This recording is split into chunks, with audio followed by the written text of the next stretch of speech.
But this is the final class in our Philippians study. I've really enjoyed this. I hope you have too. We've looked at 12 practical lessons, and now we're on 13, which is learn the secret of being content.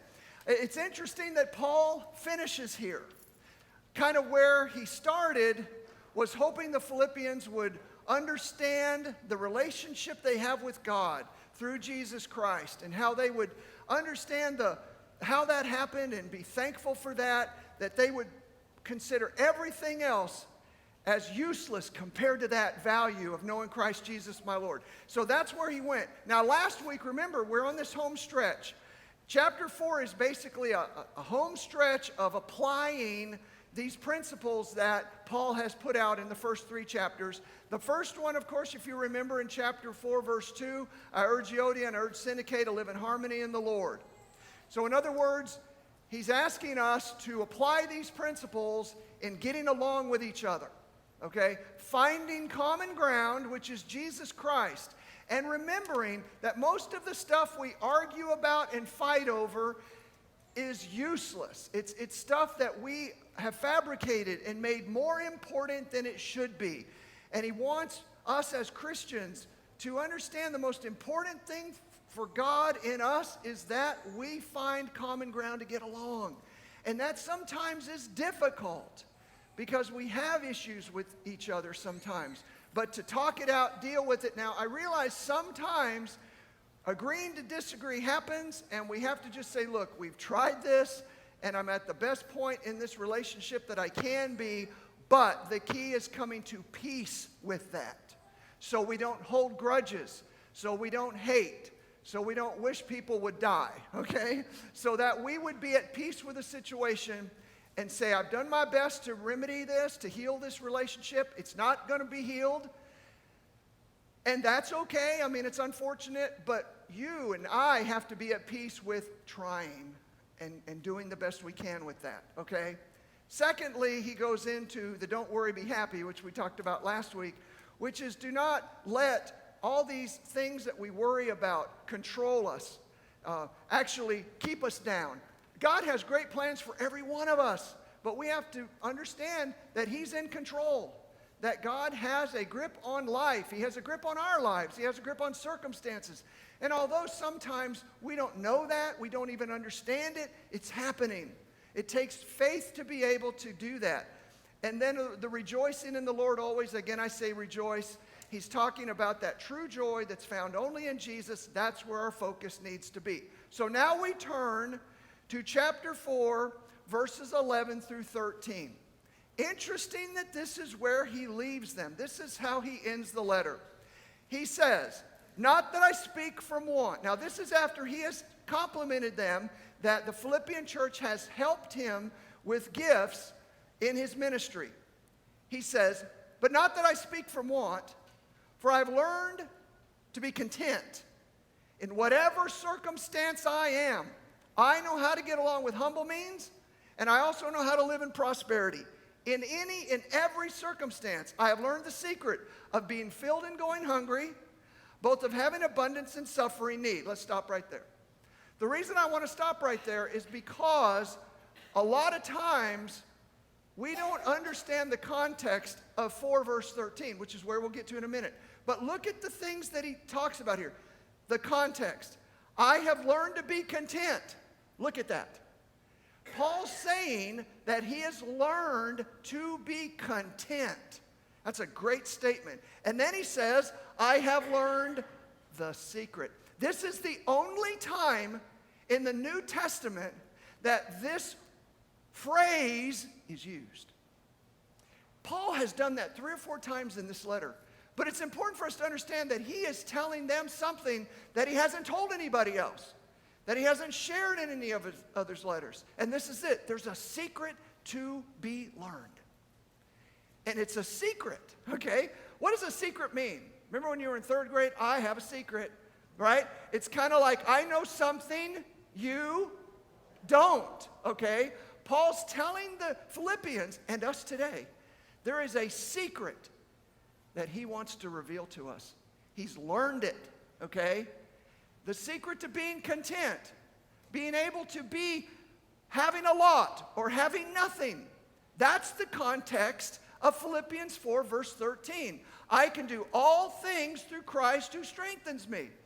Sometimes we use that verse out of context because we try to make it something that God's going to strengthen us to be great at something that maybe we were never meant to be great at, or different things. We need to understand when Paul made that statement, he was referring to contentment. That's what it means.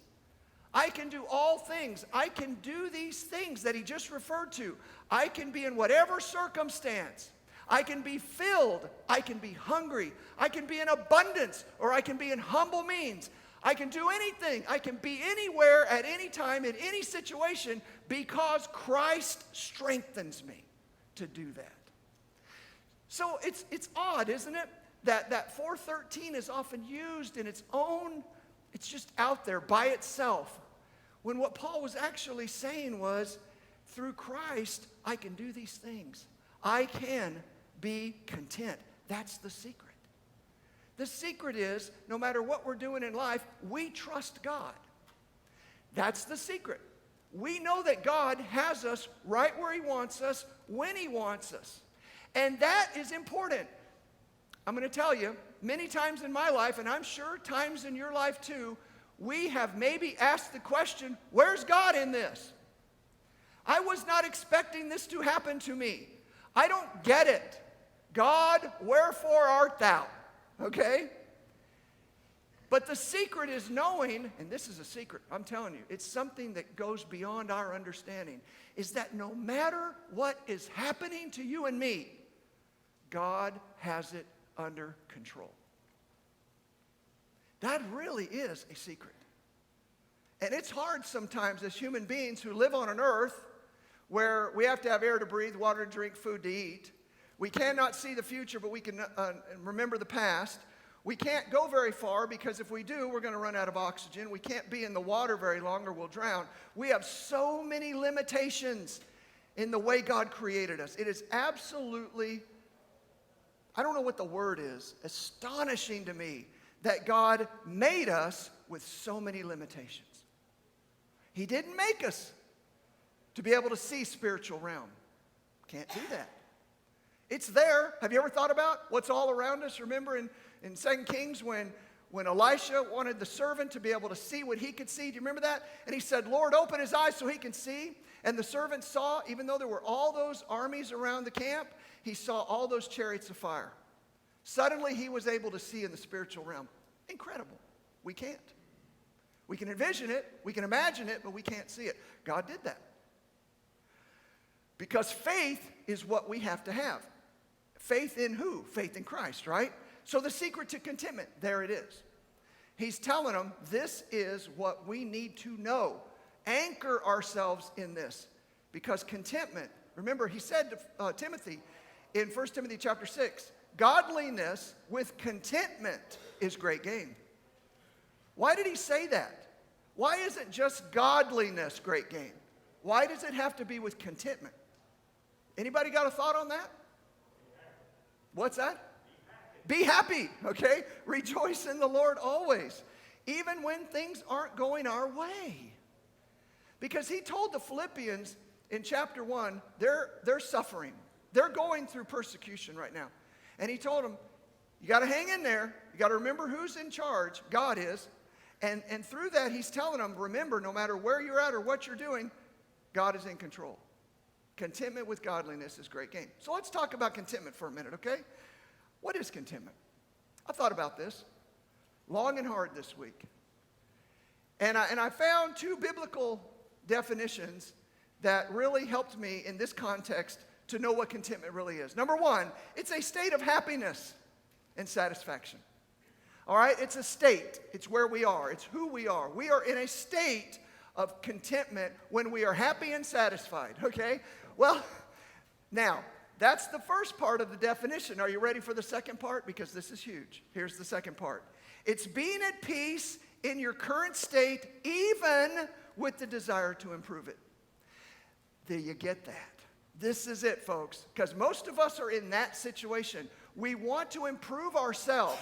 we want to get better at such and such or whatever. Because people say, well, you're not very content if you're trying to get a better position in your job.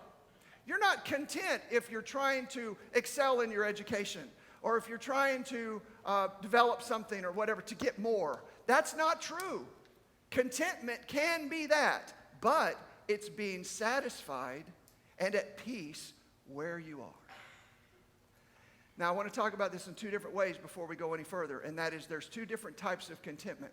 What do we think of when we always think of contentment? What do you think of? Stuff, right? Riches. People always say, well, are you content? Always talking about what kind of house I live in, what kind of car I drive, what kind of salary I make. Are you content with that? Folks, that's just one piece of contentment that Paul's talking about here. There's an entirely another part that we need to grab hold of, and that's this: contentment spiritually. Spiritual contentment is just as important as material contentment. Because if we don't have both of those, we're going to be in trouble. And here's what I mean by that. We are striving, or at least we should be striving, every day to become more like Christ. Isn't that our goal? Everybody? If you're a Christian, don't you want to be like Jesus? That is one of, if not the greatest goals we have. How many are there yet? How many realized this past week you're not there yet? I did. And you know what? It doesn't feel good. It hurts when you do something stupid. Or when you think, Satisfaction wherever you're at. Exactly. But spiritually, we can get irritated with ourselves because we're not who we're supposed to be. We're not being that person that God has called us to be. Spiritual contentment means that I thank God for where I am spiritually right now. Because all of us are further along the line now than we were 20 years ago. Amen? How many of you can say that you're closer to being like Christ today than you were 20 years ago? I hope everybody in here can say that. If not, let's talk after class. Because you're on the wrong train, okay? We need to switch the track. But here's the deal with spiritual contentment. So important is that I'm so thankful that I'm who I am today, because Paul said it, 1 Corinthians 15:10. I am who I am by the what? Grace of God. That needs to be our motto. Because what it does is it helps us understand we are who we are here, right now, spiritually, and it's God's grace that got us there. The Spirit of God working in us. It's a miraculous thing that God did to allow us to have fellowship with God that way. So that every day we face things. But when we fail, contentment is challenged. Now also, just like in the material part, material contentment is challenged when we look at somebody else that's driving something better than us. Or when we look at somebody else and they're wearing something that we couldn't afford. That's when the material gets challenged. We'll talk about that in a minute. But let us know today that whether you've been a Christian 2 days or 60, 70, 80 years, you're closer to Jesus now than you were 20, 30 years ago. And that's all God. Don't ever get fooled into thinking that's us. That's all God. We're participating. We're in it, right? We're in the game, okay? We're in the game. But we are not the ones who empower us. Because I'm telling you, if it wasn't for God in that process, you and I would have been destroyed a long time ago. I know I would have. But God protects us. He enables us. He moves us in that incredible transformation process that only God's Spirit can accomplish. And we thank God for that. But we are not willing to stay where we are. Do you get me? I'm thankful, and I'm so, am I so thankful for the grace of God. How pathetic I am, and yet how gracious God is. Every day I remember that. But I also remember this. There's more work to be done. God's Spirit is not finished with us. We are work under construction. How many of you love when you're on the interstate driving along and you see that orange sign that says road construction ahead? Doesn't that thrill you, buddy? Doesn't that just excite you? Two things you do in that situation. You get on GPS, see how long that red line is, Or 2, you say, is there a place to stop for lunch? As if it's going to get better in an hour. But the thing is, under construction is what all of us is. All of us are. We are all under construction of the Holy Spirit. And that's a blessing. That's a good thing. But we got to be content. We have to be content right here, right now, to know that even though I fail at things, even though I'm pathetic at things, God loves me beyond my patheticness, if that's a word, and my failures, and continues to walk with me. Who's got an amen for that? Isn't that a wonderful thing? That's what Paul's talking about. I've learned the secret, he said, and it is letting God be our strength, letting God be the one who can walk with us, move us, help us, protect us. Now, the question is, how do I achieve contentment? 5 ways that I see biblically that help us. We don't have time to go to all these references, but there are 5 ways that if we today, right here, right now, decide I'm going to start putting these 5 things into my life, we will achieve the contentment that Paul is talking about. Here's number 1, prioritizing what is valuable. What's valuable in this life? Now, I know what we're supposed to say in Sunday school, okay? God. But what are things that are potentially valuable but aren't worth a dime? What would you say? What does Satan fool us into thinking is valuable and it's not? What's that? Money? Someone else say something? Did you say golf? Gold, okay. I would have agreed with golf. I wouldn't have had a problem with that. In college, I wasted a ton of money on that sport. Not anymore. I had 2 girls and I got a wife. Done. Okay? And none of them like golf. So, yeah, gold. Okay, these are some things that we can see that people will tell us. How about status? How about status? Man, that's something that people say really valuable. How big we are in society. How much power we have. How much stuff we own. That's what people say is valuable. And it's all over us, folks. We live in the world, but what are we not supposed to be?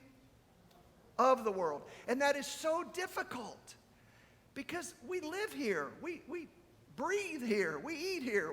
We take up residence here. This is our home away from home. Our citizenship's in heaven. Paul talked about that. But right now we're living here, and we got to remember that this is all temporary, and the things that we consider valuable or not. Now, let's turn, what are some things that you have that you really think and know that are valuable? What would you say? My family. Family is valuable, okay? It's something God's blessed us with. It is our blood, right? I mean, it has so much to do with us, okay? Family is valuable. What else? Friends. Where would we be without friends, Cordell? I'm telling you, Christian friends are so valuable, and we need to be thankful for them. We need to nurture them. We need to let people know how much we appreciate them. If you haven't done that lately, try it. Let somebody that's close to you know how much they mean to you, because people sometimes feel like, I don't matter. Boy, they matter. Who else got a thought? Valuable. Health. That's a tricky one, isn't it, Ed? You know, we've talked about that, haven't we? You went through a very, very difficult time in your life with health. But here's the thing. You learn to appreciate what you got. And health is a very valuable thing that we own. And we need to take care of it. We need to nurture it. Anybody got another thought? Anything else? Spirit. Amen. I'm telling you. The most valuable thing we have in our possession is Jesus Christ. And I know that was considered a gimme, okay, because we're in Sunday school. But I'm telling you, it truly is the most valuable thing that we have, that we hold on to. If we prioritize that, how would we prioritize it? Folks, this is real stuff, okay? This is daily decisions we make. What's on the top of that priority list? Of the things we just named. Christ, God, the Spirit. Number 1. And you know why that's so important? Paul's telling us right here. Because any other situation, circumstance can fail. We just mentioned family. Family is a valuable thing we have, but they can be taken away like that. like that. God forbid, but it happens. Somebody in your family can die. Someone in your family can get sick. Someone in your family can move away and not be there for you. Why does God have to be number one? Because he sheds light over everything else. If we lose somebody in our family, we didn't lose our number one priority, did we? Folks, listen to me. This is huge. I'm telling you, because people today will turn their backs on God when something disrupts their family because they feel like God let them down. Okay, I'm going to tell you the truth. I can't explain a lot of things that happen in families. I can't. There's things that happen in my family I cannot explain. There are things that happen in your family you cannot explain. You may have lost somebody very, very close to you, a child even, and it's hard to even begin to explain those things. That's why God has to be number one. Because if he's not, then our whole system of contentment is destroyed because the number one thing controls it all. So if number one's not God, then whatever is number one, if it fails, our whole contentment strategy fails. Another thing we mentioned was friends. Friends can come and go. They sure can. And you know what's funny about friends, Cordell? If you narrow them down to really, really, really, really, really good friends, how many you got? He's saying 2. Okay. Okay. Huh? Maybe more than that. You got to put the asterisk there, that's for sure. But the thing is, really, you know, if you got the money, honey, I got the time, okay? You know, friends sometimes act like they're really close to you, but if you mess up or you blow it or you do something dumb, boy, it narrows. And so friends also, though, they can disappear too. So our contentment, our ability to content has to be prioritizing. Number 2, man, we need to know where our blessings come from. Please don't ever underestimate where our blessings come from. Paul knew it. Paul knew his blessings were from God. He never questioned that. Even when he was sitting in a prison cell in Rome, he's still saying, rejoice in the Lord always. When he was sitting in a prison cell in Philippi at midnight, he and Silas were doing what? They were singing and praising God. That's that attitude we want. I desperately want that. Because here's the deal. The devil is going to try to attack wherever your priorities are. He's good at that. Amen? I hate that about him. But he knows how to get at people. And if our priority list is out of whack and we don't realize where our blessings come from, man, he can throw a fiery flame at us. Number 3, be thankful. Be thankful. That's another huge priority in being content, is to look around and see what we have. And man, sometimes we get distorted on this and we think about all the negatives and we don't see the positives and we get clouded in our vision, and Paul's bringing them back. He's saying, come on back. I know the secret to being content, to being able to be poor or rich, with everything without, hungry or well-fed. It's in Christ. It's knowing who's in control, and it's knowing that he loves you, okay? It's one thing for God to be in control. That's just one thing. But isn't it great to know that the one in control loves us unconditionally? Boy, that helps, okay? It's one thing to be in control, but it's another one to know that he's got my best interest in mind. So when a lightning bolt comes, boom, on my life, I need to remember who I am and who I belong to. Because it was a lightning bolt and it destroyed something in my life. And it just turned me upside down and knocked my feet out from under me. But I am who I am by the grace of God, and I can do all things through Christ who strengthens me. Number 4, do not compare ourselves with others. That's a loser, okay? What does he have? What does she have? This is the danger of social media right here. Because when we're comparing ourselves to others on Facebook or whatever, what are we comparing ourselves to? The best. Nobody puts on Facebook, like I said last week, that their kid cussed them out. Nobody puts that stuff because they don't want you to think. You don't want that garbage to be known. But you know that it happens sometimes in your life, or you get in a mess, or you argue with a relative, or you're hurting, and you think, man, I'm just a mess. Look at him. Look at her. They got everything together. look at that pew. The whole family's sitting on a pew. Well, we're not thinking about that kid down there who wishes he could be anywhere but here. Or the wife and husband who had a fight before church, but they don't want to show anybody that. Folks, we're all a mess. Is that okay? It's only through Christ we have anything to be excited about, anything to be proud about. So we don't compare ourselves with other people. We love other people, we help other people, but the comparison thing must not happen. And here's fifth and final. Be generous and share with others. Here's the thing about contentment. And I'm not just talking about material, because every time we talk about giving or sharing, we're always talking about money. No, that's one part of it. But you know what else we have to share? We have our spiritual blessings to share. Our attitudes, our thankfulness, our joy, our love. That's shareable stuff. Do you realize every day we live, we have opportunities to share that with people? By just going up to someone and saying hi to them, or opening a door, or telling them God bless you, or whatever. We have opportunities galore to share our spiritual blessings with people, but we don't get it. We don't think that works. When someone says, how's your giving? We always think of how much money you're putting in the tray, and that's okay. That is a part, definitely a part, because the rest of the chapter, Paul spends on how the Philippians have helped him monetarily, and that is a part of giving. But let's not underestimate our hearts and what we can give. And you know, there's nothing better. I find this to be true, and I'm sure you do.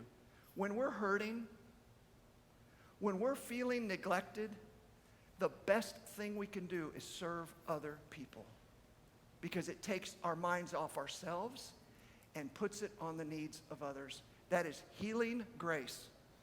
Jesus showed us that. Paul is telling us all about it. That when he was in Rome in that prison, you know what he was doing? Man, he was talking to people about Jesus. He was telling them, because at the end of the very chapter we're reading, he says the whole Praetorian Guard says hello. What? Yes, Caesar's household. There were brothers and sisters among them. How'd that happen? Paul. He just shared his faith. He shared his blessings. So then, what Paul does the rest of the chapters, he talks about from chapter 4:15 all the way through 19. We don't have a lot of time to go through it, but just go ahead and go to the next one. You know, we've got all this that Paul talks about, how in Macedonia they shared with him and all these things but he kept telling them that he doesn't seek the gift itself. He seeks for the profit. There's my timer again. Don't you love a preacher who has a timer? But the thing is that God is letting them know, and Paul is letting them know, that when we give to other people, we are being content. Now, the final thing I want to hit on before we finish is this. Just look at this. You want to surmise the letter of Philippians. Here it is. Can we read this together as we finish? To our God and Father be the glory forever and ever. Amen. That's it. Our lives, everything we have, everything we struggle with, everything we're joyful about, is to glorify God forever and ever. Here's the thing to leave you with. God was here long before we were. And guess what? He's going to be here long after we're gone. He's in control, and he loves us dearly. You, as an individual, are more precious to God than anything else he ever created. And if that's true,